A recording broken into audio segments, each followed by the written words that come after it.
Hello everyone, welcome to VMware NSX for Beginners tutorial series.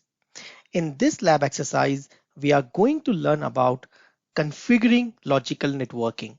We will learn how do we go and create segment ID pool, how do we go and configure VXLAN configuration, creating transport zone, and last but not least, we will also learn how do we go and create logical switches in NSX environment. So with that, let's get started. So click on start, click here to access to our vCenter server. And as you could see that's a pretty standard vCenter UI.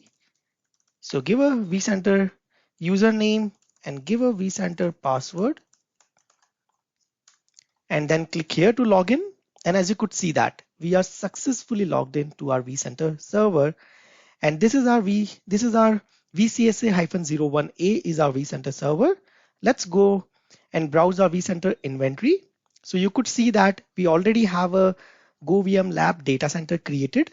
Click on this data center and you could see that we have a couple of cluster created on our data center. So the first cluster is compute cluster A. Let's go and browse that compute cluster A.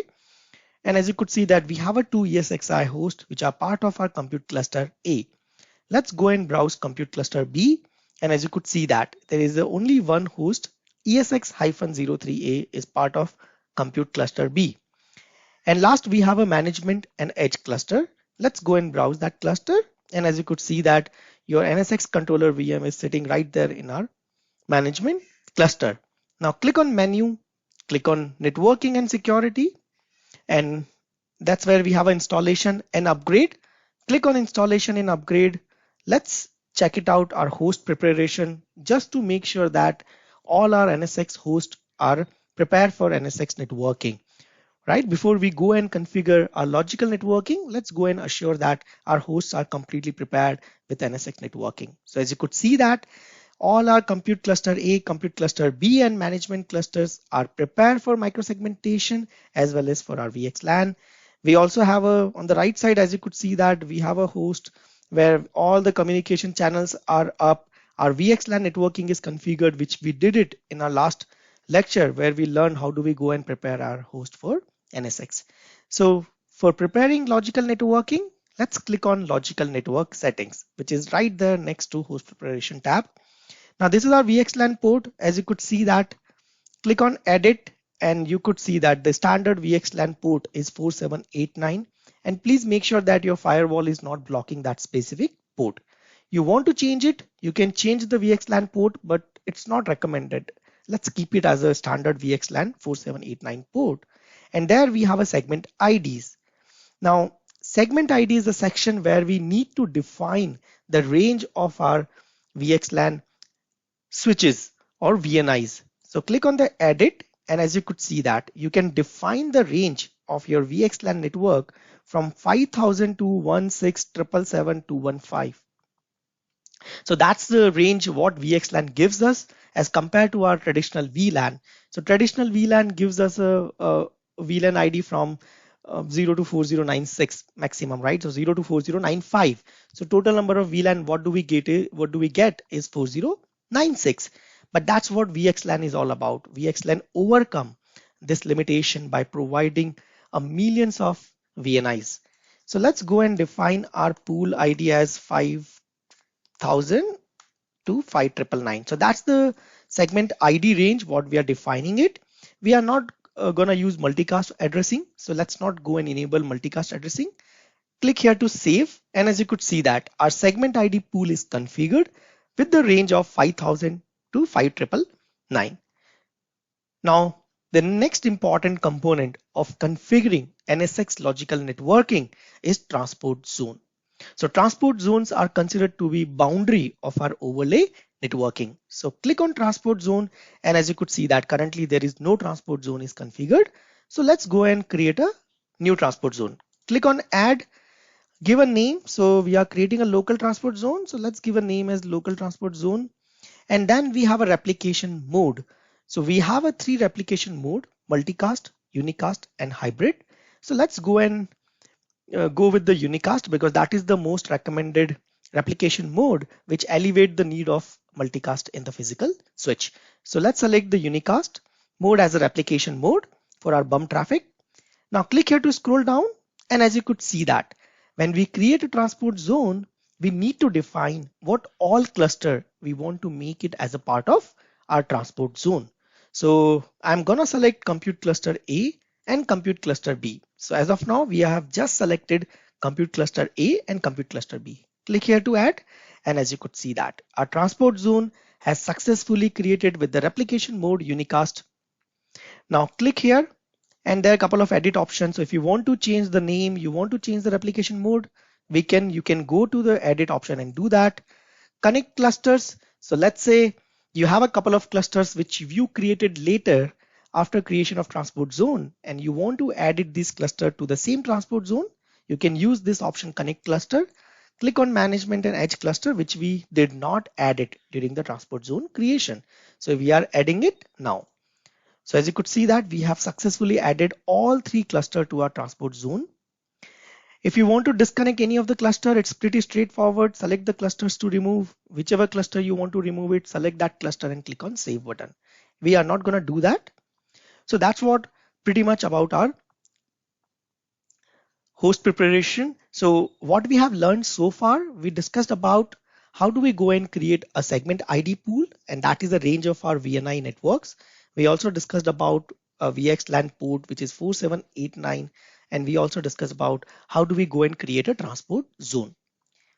Now basically the next thing what we're gonna do is basically we are going to create logical switches or so-called logical networks. So click on the logical switches. So there we have a just below installation upgrade, we have a logical switches now. So click on the logical switches, and currently as you could see that we have not created any logical switch. So there is no logical switch present here.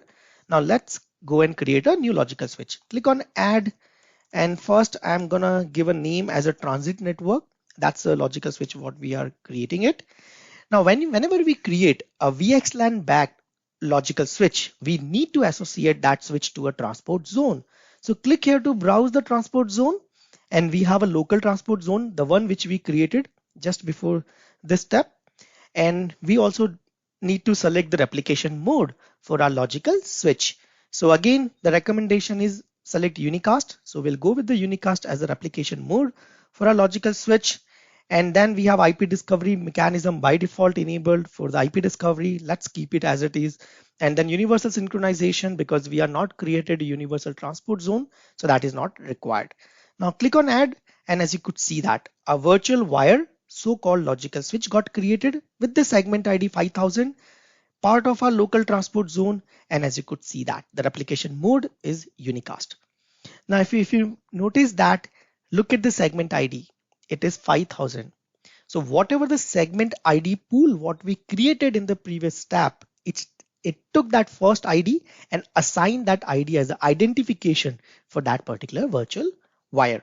Now if you want to edit that switch, just select that switch, click on edit, and as you could see that again you can make the changes. You want to delete it, pretty straightforward, go and delete it. Now let's go and create couple of new logical switches, because we are going to create a 3-tier network topology. So click on add, and let's create web tier. Click here to select your transport zone, application mode as unicast. Click here to add. An important thing to know that 5001 is the ID which got assigned to the next switch. Now let's go and create couple of other switches. Local transport zone, unicast, and as you could see that 5002 ID is assigned to our app tier. Let's create DB tier. So select a transport zone as local transport zone, click on unicast, click here to add, and as you could see that we have created app tier, web tier, app tier, DB tier, and our transit network. So these are the 4 logical switches or virtual wire we have created, and they are having a segment ID or so-called VNI ID for 5000, 5001, 2, and 3. Let's go to the networking and let's check it out. What happens at the VDS level when we go and create these logical switches? So let's browse our compute VDS, which is our compute cluster is connected with compute VDS. And as you could see that your transit network, web tier, app tier, DB tier is created as a DV port group. So whenever we are creating a logical switch from the NSX UI, ultimately it is what we are creating a DV port group. So DV port groups are getting created for every single VXLAN switch. Similarly, same thing you could see at the management VDS as well. So management VDS is also having virtual wire or DV port group created. Click on menu, click on network security, click here to log out. So this conclude our lab exercise on how do we create logical networking for our NSX environment, where we learned how do we create segment ID pool, how do we create transport zone, and we also learned about how do we create logical switches. We hope you enjoyed this lecture. Please like, share, and subscribe to our YouTube channel. Thank you.